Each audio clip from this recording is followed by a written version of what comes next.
Hello ma'am, hello. Welcome to Dhira jewellers. তো ম্যামকে বলার কিছু নেই, ম্যাম আগেও আমাদের ধীরা জুয়েলার্সে ভিজিট করেছে, তো এই নিয়ে সেকেন্ড টাইম, না, থার্ড টাইম। Third time. তো কোথা থেকে এসেছেন? একদম রানাঘাট থেকে। রানাঘাট থেকে এসে কিন্তু প্রচুর কিছু পারচেস করে নিয়েছে। চলো শেয়ার করে দিই। প্রথমেই নিয়ে নিয়েছে এরকম হাই কাভারেজের মধ্যে একটা ক্রাউন চোকার। দেখো ডিজাইনটা কতটা সুন্দর আর কতটা কাভারেজের মধ্যে রয়েছে, যার ওয়েট রয়েছে 18 গ্রাম 980 মিলির মধ্যে। একটা শুকুকা আংটি কালেক্ট করে নিয়েছে, ক্যাটারপিলার রিং। দেখে নাও তোমরা ডিজাইনটা, যার ওয়েট যাচ্ছে 4 গ্রাম 900 মিলির মধ্যে। আর একটা হাই কাভারেজের মধ্যে চেন কালেক্ট করে নিয়েছে 21 গ্রাম 920 মিলির মধ্যে। তো এখানে ভিজিট করে পারচেস করে কেমন লাগলো বলুন? খুব ভালো লেগেছে। আমি আগেও এসেছি আর এখনো নিলাম বিয়ের জন্য আমার। তো ভালো, খুব ভালো এক্সপিরিয়েন্স আমার। তো কালেকশনের ভ্যারাইটি কেমন পেয়েছেন? ভালো, কালেকশন খুব ভালো ভালো আছে, সবাই আসতে পারে। হেভি টু লাইট ওয়েট সমস্তটা পাওয়া যাচ্ছে তো?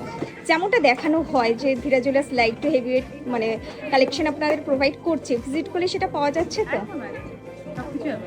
তো বাকি ভিউয়ার্সের উদ্দেশ্যে কি বলবেন যারা এখনো ভিজিট করেনি, তাদের উদ্দেশ্যে কি বলতে চাইছেন? এখন সোনার দাম আরও বাড়ছে, তো ওয়েট না করে কাম অ্যান্ড পারচেস। কি মনে হয় নির্দ্বিধায় পারচেস করতে পারবে তো? হ্যাঁ, কালেকশন ভালো। এছাড়া ডিসকাউন্ট পেয়েছেন, গিফট? ডিসকাউন্ট পেয়েছি, গিফট পেয়েছি। আমি so happy. Thank you so much. আবার আসবেন, প্রতিবারের মতো কথা বলে খুব ভালো লাগে। আর আগামী জীবনের জন্য খুব শুভকামনা রইল। আসবেন। Thank you so much.